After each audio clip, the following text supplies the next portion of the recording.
Good morning, good afternoon, good evening to all our American Friends Service Committee colleagues and friends watching on YouTube, and to you guys here hanging out with us today from all over the country, our 2013 fellows and interns. Want to welcome all of you. We've got a couple more folks joining us in, and we'll be getting started. Want to introduce myself. My name is Arthi Kasturi Rungan, and I am here in our Philadelphia offices. I'm with the Department of Integration and Impact, and I'm so happy to be welcoming you to this Google Hangout. We're excited to be with you all today. We also wanted to just make a quick thank you to the generous AFSC donors who supported these one-year positions for all of the fellows and interns that you're about to meet. Give you a little quick background. The 2013 Central Office funded fellows and interns were awarded to offices in Cambridge, Massachusetts, Jerusalem, Seattle, Los Angeles, Newark, and Chicago. And these 6 fellows and interns began their work in November of 2012, and they're going to be finishing up in just the end of this month. We're so pleased to be able to gather 5 of the 6 interns with us and fellows and here with us today. And before I introduce all of them, I want to remind everyone out there watching live that you can submit your questions to questions@afsc.org, and you can also tweet with us at #AskAFSC. Now let's turn to the main reason we're here today, our awesome fellows and interns. We'll do a quick round of hellos and then spend some time with each one, okay?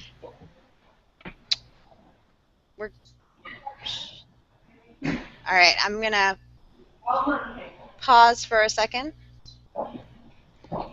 Check in. Okay, so we're going to start by saying hello, a quick hello. I would ask all of our fellows and interns, when I say your name, please give a shout out, just wave hi, say something so we can see your face pop up to the peers on your panel and your friends watching. So we'll start from the West Coast and move east. I'd like to welcome Min from Seattle. Min, can you say hi to everybody? Hi, everybody. Oh, let me see. Min, say hi again. Hi, everybody. Great. And we're still waiting for him, so let's do Danny in Chicago. Can you say hi? Hey, everybody. How's it going? All right. And how are you doing, Vera in Newark? I'm doing well, thanks. And let's not forget about Sophia in Cambridge. How you doing, folks. Sophia? Doing good. Glad to be here. Okay, great. And we are still waiting for Elmo. While we're waiting for Elmo, I wanted to take a minute to talk about Ronan Forsher, who is in Jerusalem. He's not able to join us today. Just to give you a little background on him, he spent 9 months working with young conscientious objectors to Israel's military conscription.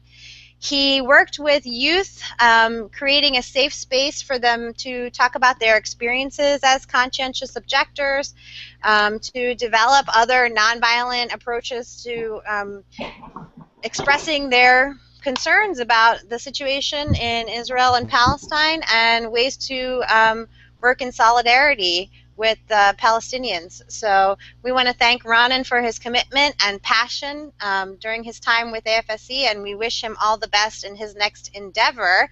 And just in time, we want to say hi to Elmo. Elmo, can you just say a quick hi, wave to everybody?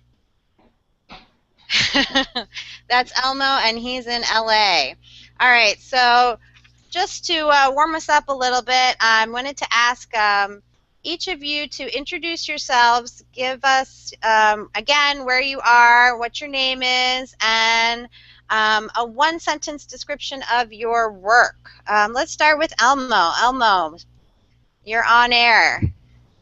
So I'm from LA, and I do community gardening and learning.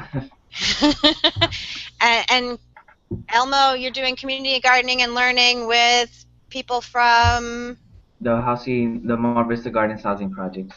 Awesome. Great. And Elmo, if you answer this following question for me. When I was a little kid, I wanted to be blank when I grew up. When I was a little kid, I wanted to be a cop. A cop. Wow, Yeah. cool. And now you're doing some work to join cops with youth, right? Am I remembering that? No. You're trying to think about that, maybe? Not join them, but safe spaces, right? Safe Yeah. spaces for youth. Awesome. All right, we'll move on to Daniel. Daniel, tell us where you are, who you are, and a little bit about your work. So I am in Chicago. I work in AFSC's Middle East program, and my work primarily focuses around supporting and organizing divestment campaigns that target corporations that profit from human rights abuses in the Israeli occupation of the Palestinian territories. Awesome. That's a lot, and you're doing a lot of different types of projects with the work that you're doing. Now, my silly question for you is, when your friends or family ask you what you've been doing these days, what is it that you tell them?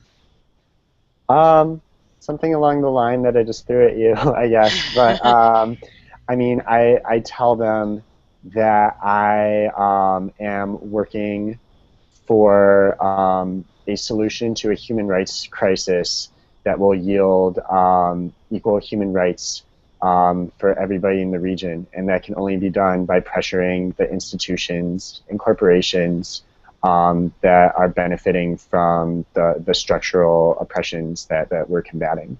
And do you find that you get any pushback from people around you when you talk to them about that, or mostly the people you hang out with are totally cool and understand what's going on? Right. So as someone that has grown up in a Jewish community, that has a lot of family and friends that often associate the work that I'm doing with being wrong or misguided or dangerous, I feel like that my presence in explaining the work that I do, that it's grounded in principles of human rights, has done a lot to shift the way that friends and family of mine that might be skeptical of my work now view it. They view it a lot less skeptically and understand that it's rooted in the principles that they know that I've had all along since before I was in AFSC. That's great. So this has given you an opportunity to educate your friends and family as well as larger populations. Thank you, Daniel. We'll come back to you in a minute. Min is with us, and Min has got a bit of a cold today. So she's going to be fighting through that cold. Min, we lost your picture. Let me see if I can get you back. Hold on. Let's, Min, we're going to put you on hold for a minute, and we'll move over to Vera. I can't see her. Okay, Vera. I'm unmuting my, okay, I'm unmuting Excellent. myself. So Vera, can you tell us who you are, where you are, a little about your work? Sure. My name is Vera Para, and I'm working with the AFSC's Immigrants' Rights Project in Newark, New Jersey. And for the past year, I've been working on passing policy and also doing some research into the way that local law enforcement is used in collaboration with federal immigration enforcement to detain and deport undocumented immigrants. So, yeah, we'll leave it at that for now. Great. And so basically, the ways in which the local police have to or don't have to enforce what the feds are telling them to do. And you're kind of looking into that and figuring out where are the boundaries of that and how far can we push so that people aren't getting deported and detained as much. Absolutely. Great. So here's my question for you. If money was no object, what would you want to get for the staff at the Newark office as a parting gift before you head out of here? So there are a couple detention centers in New Jersey, In fact, a lot of the people from New York are detained actually in New Jersey. And we have a legal services project that is, so a lot of our lawyers work out of detention centers and take on cases from there. And for forever, because New Jersey has a terrible public transportation system, we've been talking about how to get, how the lawyers can get to the detention centers. So one thing that's been thrown around is an office bicycle, so that they That's can awesome. like an AFSC bike share thing to get to the detention centers. So that would be, I'd get a nice bike, not too nice because It might just get ripped off. right. My bike gets ripped off every 2 minutes. Awesome. That's a great idea. I love that. Okay, we're going to come back and learn more about your work in a minute. Let's get back to Min. Hello, Min. Can you hear me? Yes, Hi. I can see you now. So, Okay. Min, can you tell us who you are, where you are, and thank you for being on with a bad cold. We appreciate it. And a little bit about what you do. Yeah. Yeah, no problem. I just have to be brief because then my voice starts to close up. Understood. I'm based in Seattle, and my work involves racial justice, youth, and education. So I do all of that via the Tyree Scott Freedom School, which is a long-running program here modeled after the Mississippi Freedom Schools of 1964, where youth learn about roots of oppression, civil rights history, and what they should do with the police. Great. And I think that is an amazing work that you're doing. And like you said earlier, you had mentioned it's been going on for 23 years. Is that right? We've had 23 rounds of the Freedom School. 23 rounds. Got it. So, yeah, for more than a decade. I imagine that's making a huge impact for the youth of Seattle. Can you tell us, in your interactions with the people that you've been working with, anything cool thing you've learned about Seattle that you didn't know before you started working at AFSC? Min, are you there? Yeah. Okay, go ahead. Hello? Gotcha. Yeah, well, to revise that question a little bit, I feel a lot more community-based with the youth in Seattle than I did before. Whereas I'll be at an event and there will be youth there that I don't know, and I'll hear them say to each other, "I learned that at the Freedom School," and I just think that's really cool to be a part of that and just to be a part of the growing discourse of youth in Seattle. That's awesome. So your relationship to Seattle has changed, as opposed definitely. to knowing more. That's great. Awesome. Thank you for that. All right. So great. Let's see. I'm missing somebody. Sophia. Hi, Sophia. Hi. So this is Sophia calling in from Cambridge, Massachusetts. It's great to be with you all. So my work has jutted out in a number of different directions. I have continued on work that I began as an intern with AFSC over a year ago. So that's been working for a just national budget in the United States. So that's one area of work. A second area of work is supporting peace and demilitarization efforts in Asia and the Pacific region, which is an increasingly important region in terms of U.S. policy, military policy, and otherwise. And the third area of my work has been working for justice and peace in Israel and Palestine, working on some similar initiatives as Danny in Chicago, as well as some more locally based things here. Great. And Sophia, if you could go anywhere in the world that AFSC has a program, where would you go? Definitely New Orleans. Oh, really? Yeah. Why is that? It's a city where I've wanted to spend a lot more time, and one thing that I've learned with AFSC and some of the traveling that I've been able to do is that it's a great way to learn about a city. A great way to learn about a city is to go visit AFSC staff that are working there. Definitely. I have found that as well, that AFSC staff are warm and welcoming wherever you go and show you the best places to hang out. Awesome. Well, once again, I want to welcome all of you. Hold on, let me put myself up here.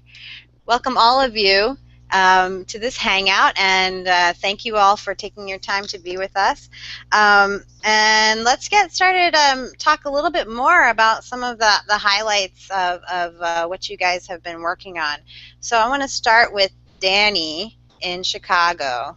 Danny, can you tell me a story in your work on divestment or other work that you're doing around Israel-Palestine stuff about using creativity in the pursuit of social change? What ways have you been able to put some flair into what you've been doing? So one of the ways that we have we use creativity all the time, first off, in the work that we do. So, for example, as part of the divestment work that we're doing, we hold regular demonstrations outside one of our targets every single month. And just to keep things fresh, we try and like mix up and have a theme like every single month. So like we had like a Halloween themed vigil where like everybody dressed in costumes, and we said like profiting from human rights is scary. And like we had an April Fool's vigil, we had like a New Year one. But there's one particular instance of creativity that I'm pretty proud of. So the main campaign that I'm working on, which I believe I alluded to earlier, is the We Divest campaign. It's targeting a retirement plan provider, TIAA-CREF, to divest from corporations that profit from human rights abuses in the occupation. This campaign has been growing over the past 3 years, and as it's grown, we've tried to get more and more groups involved. It's very easy for people who are older, who have retirement plans, who have the idea of retirement on their mind, to get involved in this campaign.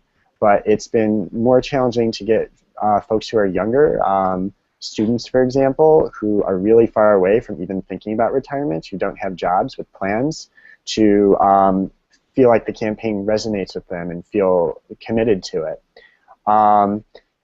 We've wanted to have more students be involved because TIAA-CREF has a presence at most colleges and universities in the nation, and most students that work in this issue agree that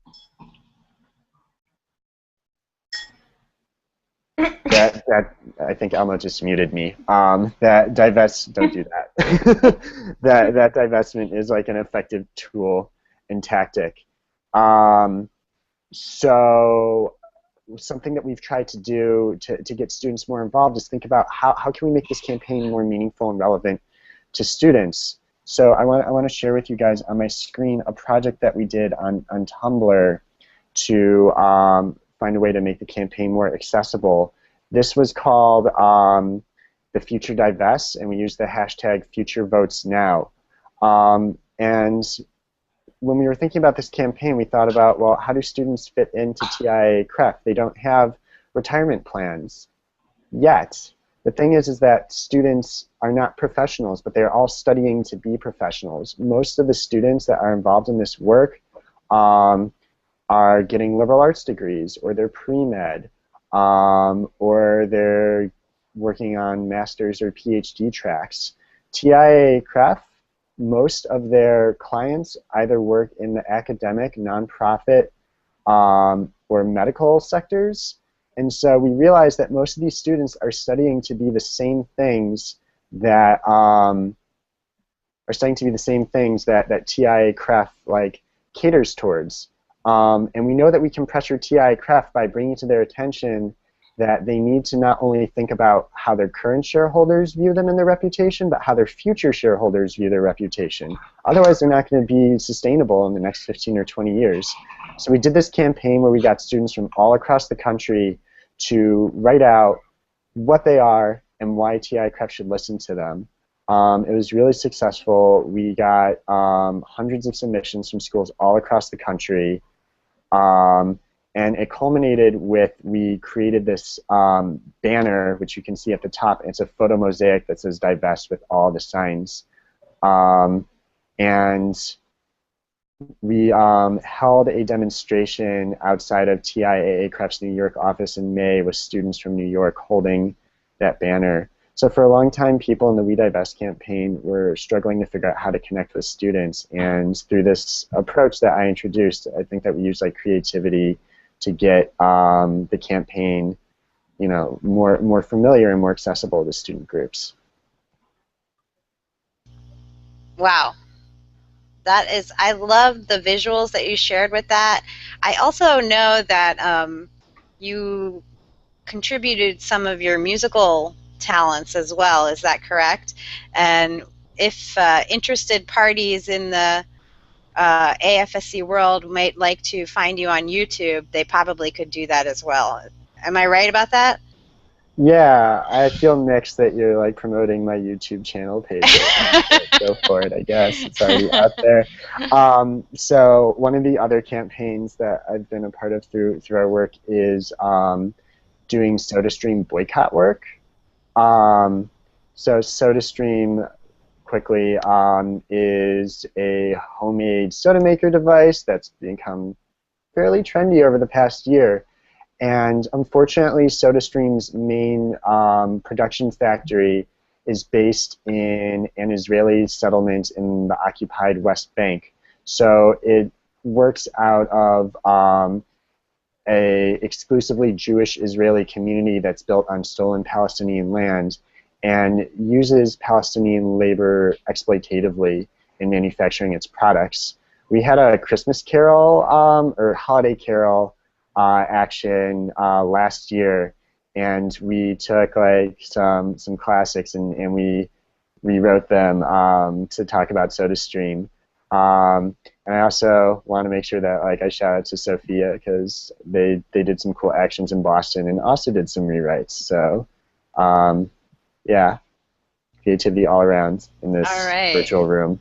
Great. Yes. Yay all around. And thank you for sharing that. I think that it's quite inspiring, actually. I love the way that you explained also why it's important for us to be thinking creatively, especially as we try to engage different populations from those who, you know, might already be on board or be natural targets for trying to do movement building. And you really are pointing out the ways in which we can stretch ourselves as we try to build these movements and bring in our talents as well and some creative thinking and out of the box thinking. So thank you, Danny. I really appreciate that story. Let's move on to Sophia. Speaking of Sophia, shout out to Sophia from Danny. Sophia, in the last month you had the chance to go to Japan, and when you and I had talked about it briefly, you said that's the kind of thing that can change your life, and I didn't really get to hear how and why it changed your life. So I would love to hear the rest of that story and tell me a little bit about it and give us some background, and then, you know, why was it so memorable for you? Yeah, thank you. So as Arti said, I traveled in August to Japan. My boss, Joseph Gerson, has been going to the World Conference against atomic and hydrogen bombs since the 80s, and he was kind enough to bring me along. While I was there, I met many hibakusha, who are victims and survivors of the atomic bombings of Hiroshima and Nagasaki.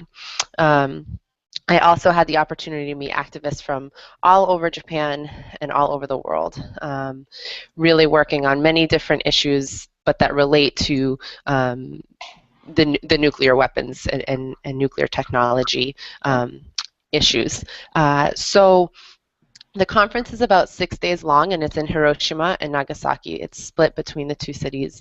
And there are really many different formats that take place during this conference. So some are workshops, some are large rallies of thousands of people, as well as kind of like breakout, you know, the conference itself of hundreds of folks.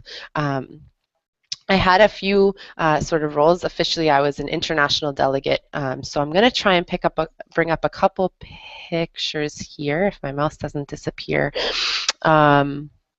So one highlight was, as I said, there were folks from all over the world and all over Japan, and many delegates were youth, young people under 30, under 35, and it's always really exciting as a young person to meet with activists of my similar age that are doing work that I'm really deeply involved in, but also working on issues that I'm kind of delving into for the first time. And the nuclear weapons issue has been something that I, quite frankly, have been a little bit intimidated by.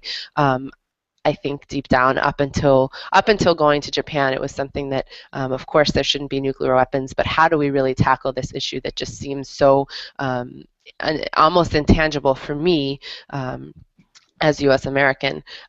So meeting all these youth, there was a young man from Guam who does a lot around bases, from France, from Germany, where they're had a lot of success at working against nuclear power there in Germany.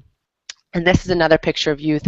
Again, just something that was kind of coming up throughout was our real feeling of how exciting it was to meet one another, make relationships, and build relationships and friendships that we can then work through and serving on a panel with other international delegates where I was, continued to learn a lot about kind of what folks are doing internationally.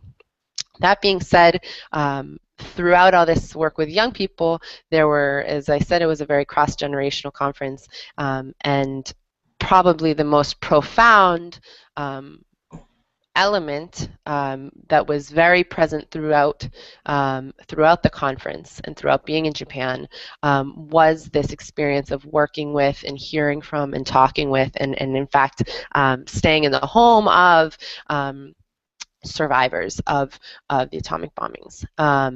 So there in the green, that's Junko-san, and I stayed with her in her home in Hiroshima, and she survived the atomic bombing. So if I'm trying to bring myself back to chat, but I'm not sure that it worked. So there's a real deliberate kind of communication and working together of the older generation of hibakusha and just of peace and justice activists generally in Japan with younger people. And I feel incredibly privileged to have my eyes really opened and to have been able to met and connected with these hibakusha who have led the movement for so long and realize how important it is that it continue, that their work, unfortunately, is not over, despite some progress that's been made. So I feel coming out of that conference, coming out of this fellowship, despite working on such heavy issues and having family members that say, you need to take a break, you must just get so depressed working on the issues and nuclear weapons and occupation.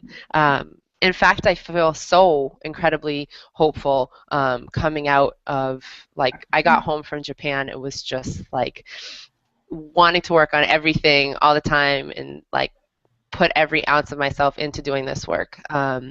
Because of the fun and creative elements and the connecting between borders elements, but also in terms of seeing just once again the interconnectedness between the issues of even people that were at this conference in Japan, right? And so bringing this issue back to young activists here in the United States, and I think all of us fellows, we work with young people, at least in some of our work, and we meet these incredible young people who are so committed to peace and justice. And for me, I've realized, like, I don't necessarily see the nuclear issue as really central to the work that's being done among young people.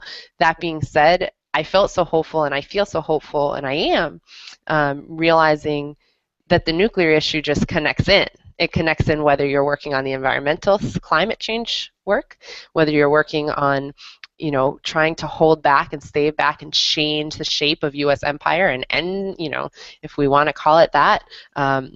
It works if we're working on divestment campaigns from the companies that are profiting from the Israeli occupation. A good number of them are profiting from nuclear technology, and so on and on. And so these our military budget is, we're spending all this money on nuclear weapons, but not on human needs. So it was, as I said to you, definitely the kind of experience that can change a life, that definitely changed my life, and I hope that gives you a glimpse into that experience.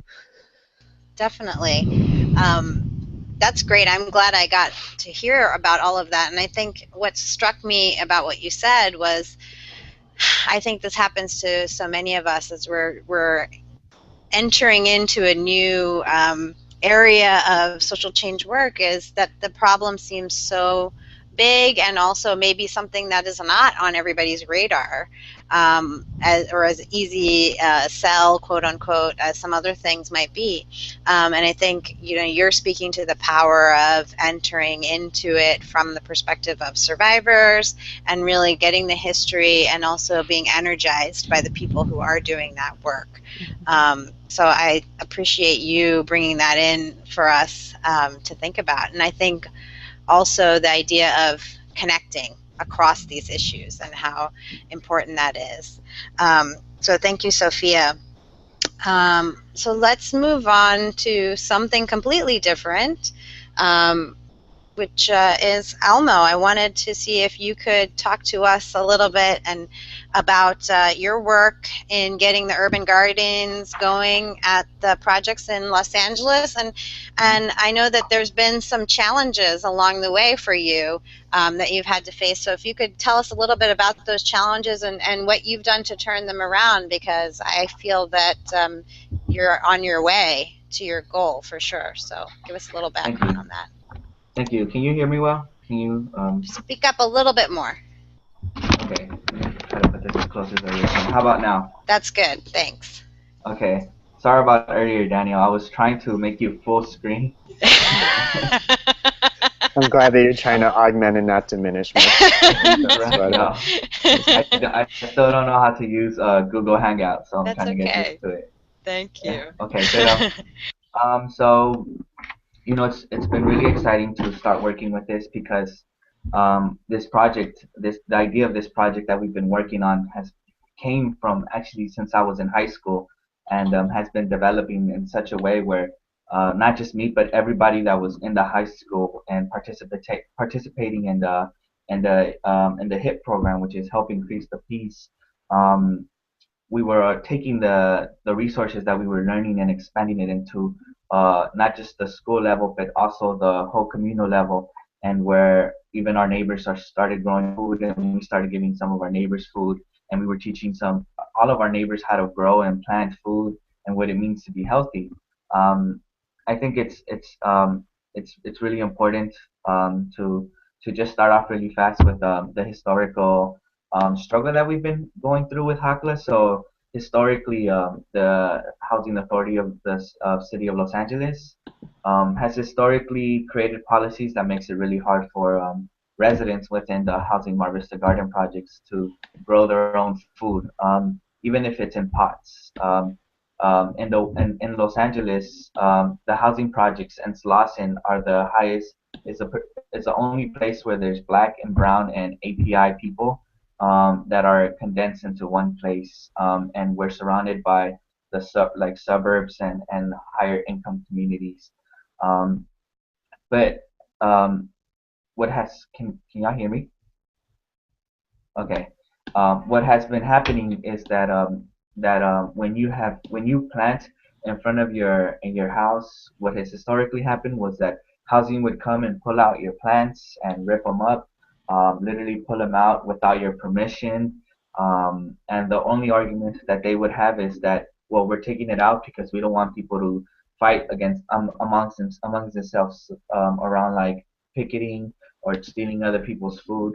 So they even did it to my plants, where I planted corn, I planted tomatoes, rosemary, roses, beans, and I came home one day and like there was mud everywhere, and all my plants they weren't put into the trash, but they were pulled out and left there, and everything was everywhere across the lawn. Even things were across the street where I had no idea how it got there. So we've been working on this project.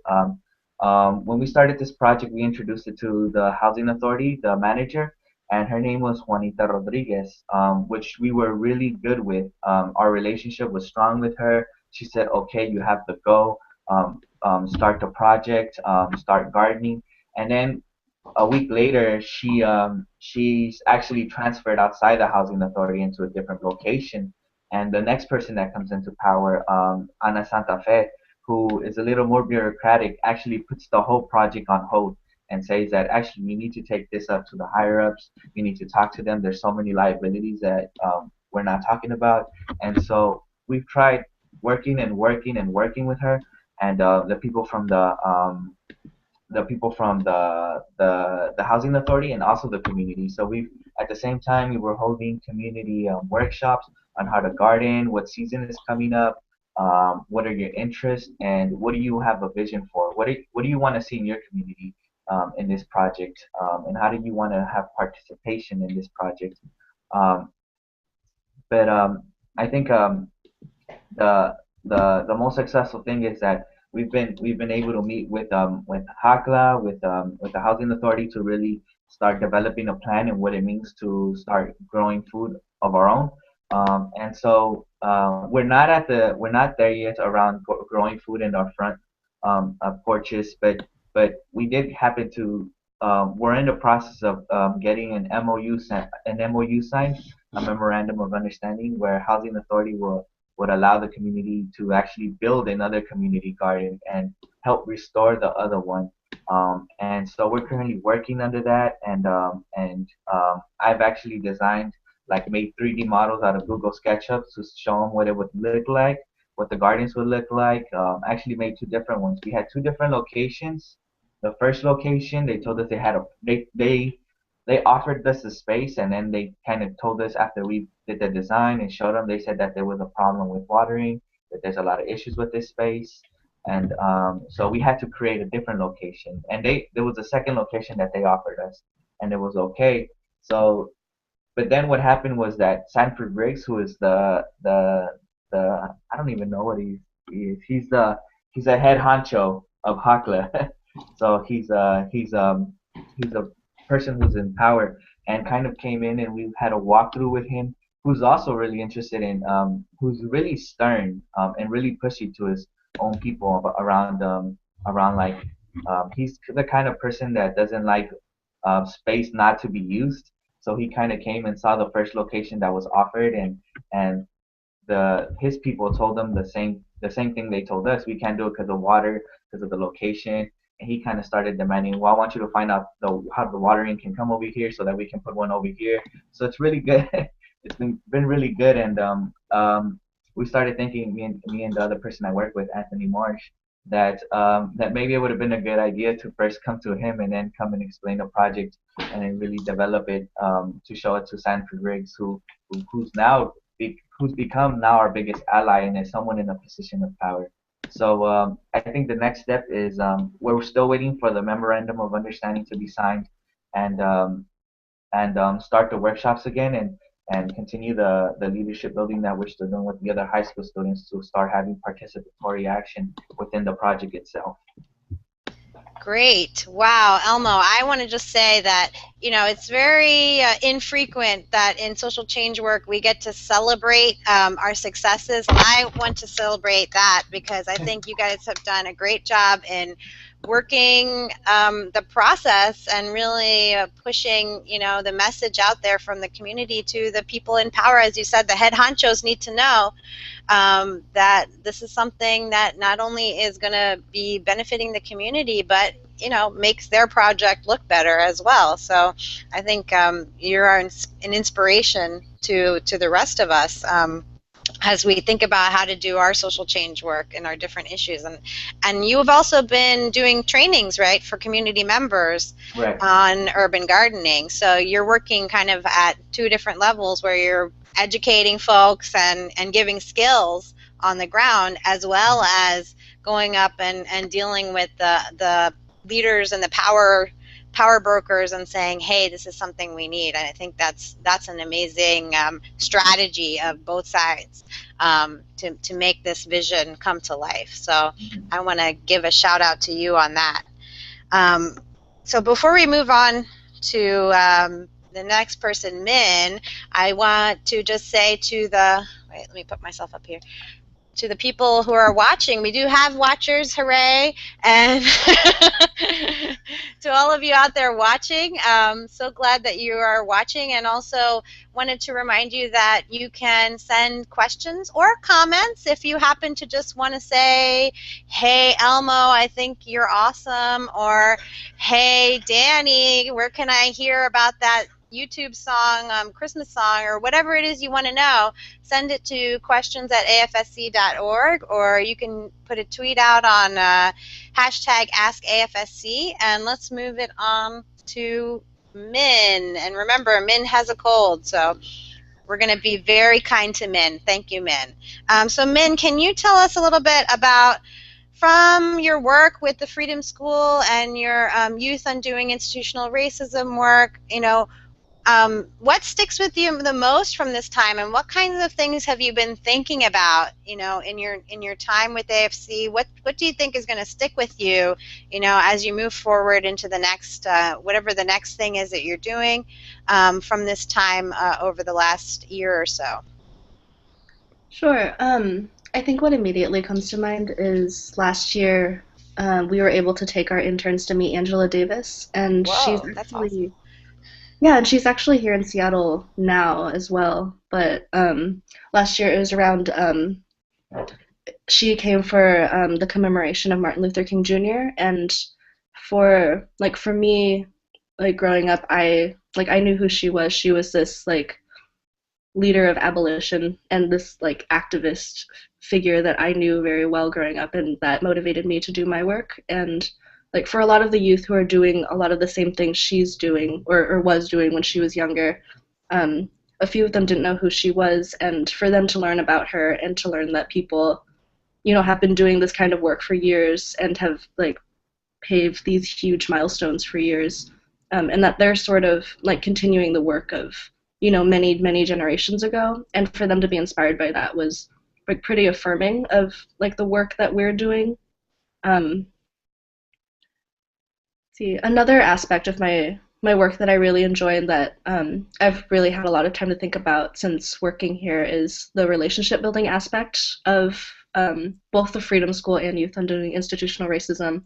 I've dabbled in a few other youth-oriented organizational projects in Seattle, and none have been so focused on building relationships and really trying to understand the youth that are affected by it, understand them as people and their families. And most of our meetings is just us having dinner and talking to each other about what's going on in the week, and it's made such an impact on the way I view youth work and the way I view the work I do with my youth.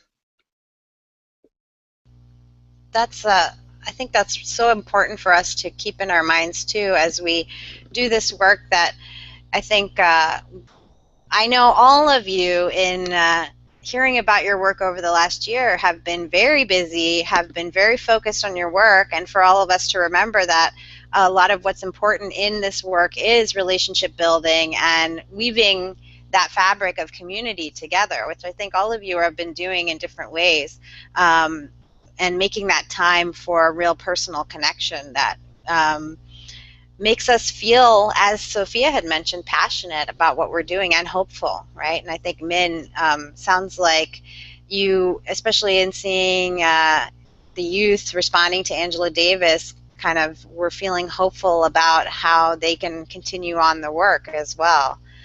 And I think that's going to be an important thing for us to keep in our minds too. I'm glad you brought that forward.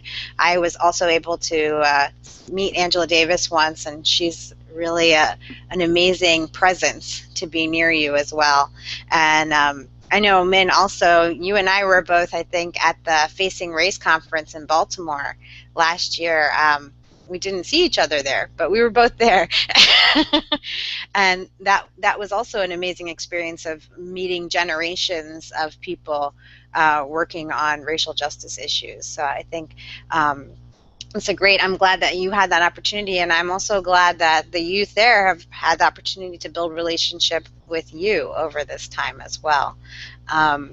Okay, so let's move on to our final intern fellow, Vera.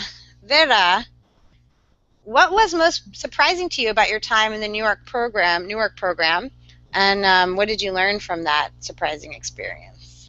Sure. So there are a couple things. I'll give a little bit of background, a little bit more background about what I've been doing before I delve into what's been surprising about it. But so what I've really been working on doing is there are a number of different federal programs that rely on local police collaboration with immigration enforcement to be able to identify, detain, and deport undocumented immigrants. And it's really one of the ways that, one of the main ways that the federal government has deported so many people under the Obama administration.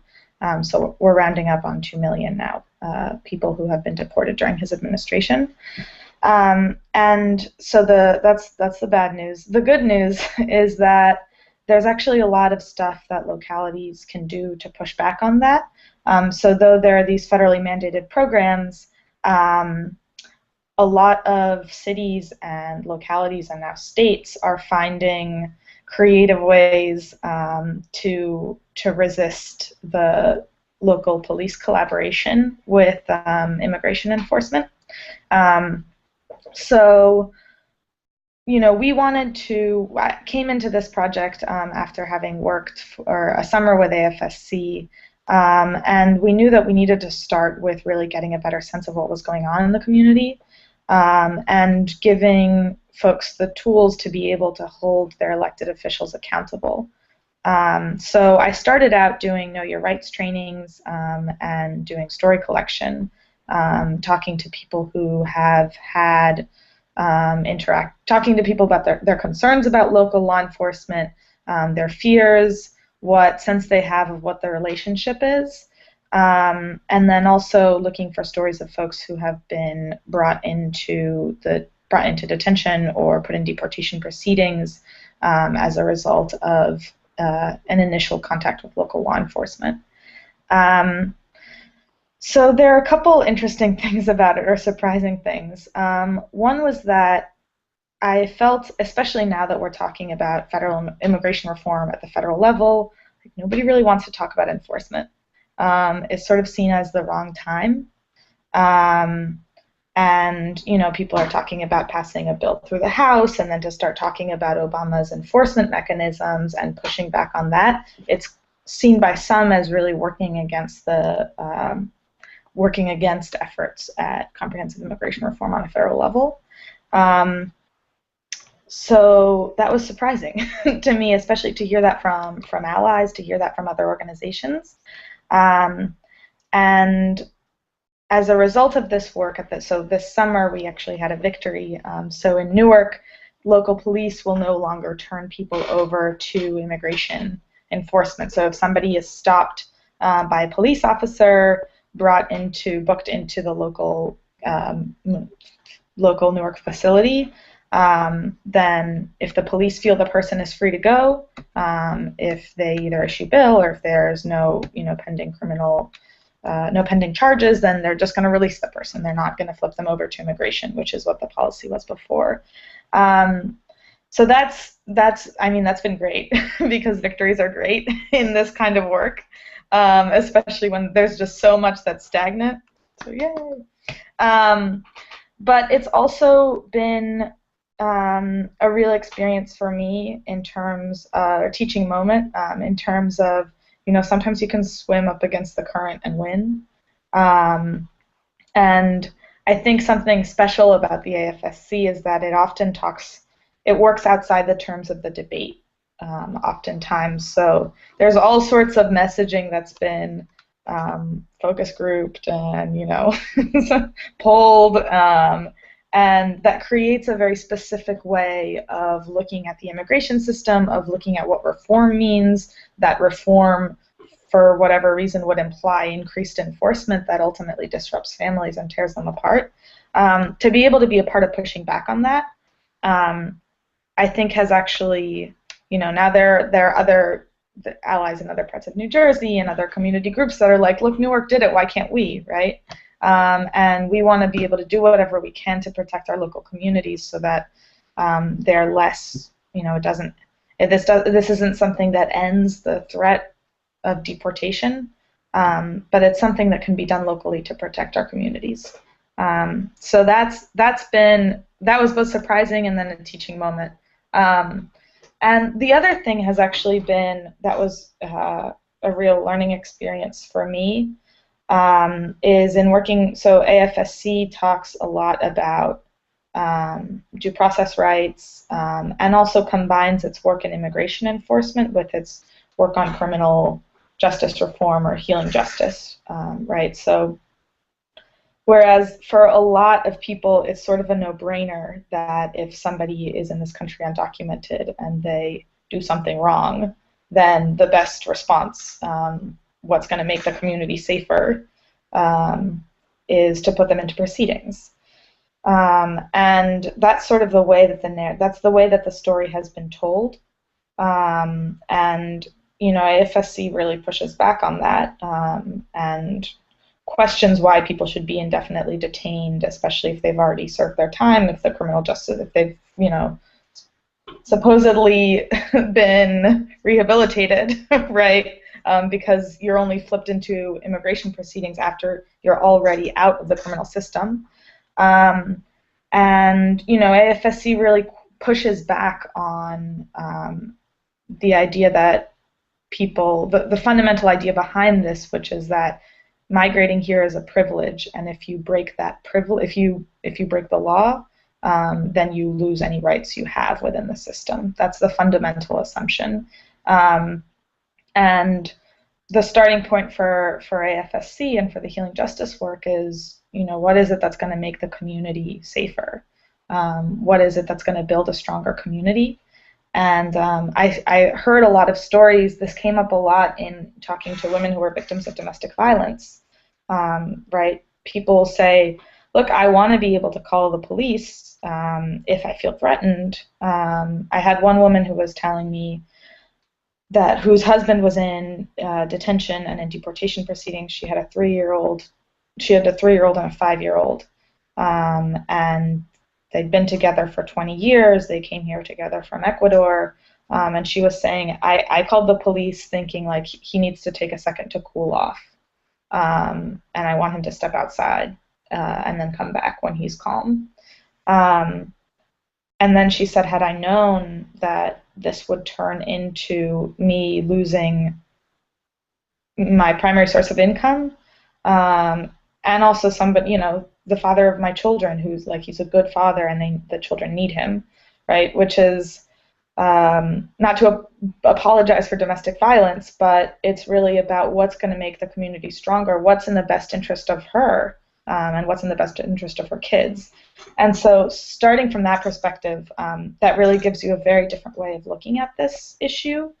And it's not something that's talked about. And what was surprising is that even working within the immigrant community, so I'd like to know your rights trainings in churches and that kind of thing, there were a lot of people who use the same narrative of, we're immigrants, we're not criminals, why are we being treated as criminals?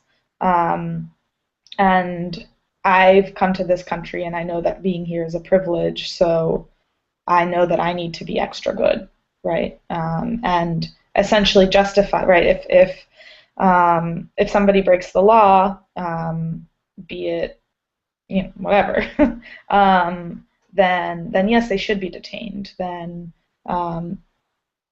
Then yes, they should be deported no matter what the consequences are.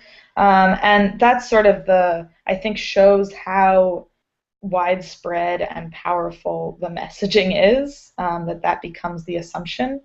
And so it's been some tough conversations, but I think once you start to talk, and it's also, to me, has been a lesson that we need to not just parade the stories that are simple. So when we're talking about the relationship between local law enforcement and federal immigration enforcement, we need to talk about all of it. That doesn't just mean the traffic stops, right? it's not that these programs are bad because they end up catching people who shouldn't be caught.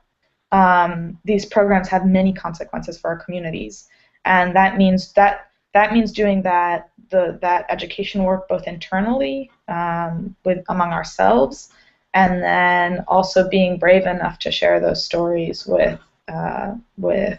elected officials and yada yada yada. So that was another surprise and learning experience for me. You brought up so much in what you were talking about, and I think, one of the major overarching goals for the organization is that changing the narrative piece that you were talking about across a number of different issues, really flipping the switch and saying, no, it's not about being a privilege, it's about what is keeping everybody secure, and that everybody here is part of our community now. So I think you bring up some really good points, and the ways that things get internalized too, by people coming in, immigrants, and we know that's true with racism as well, internalizing these messages that are all around us. I'm sure that I imagine Min, in your sessions with Youth Undoing Institutional Racism and in the Freedom School, do you guys talk about internalized racism at all? And have you noticed that coming up for the youth? Yeah, we do.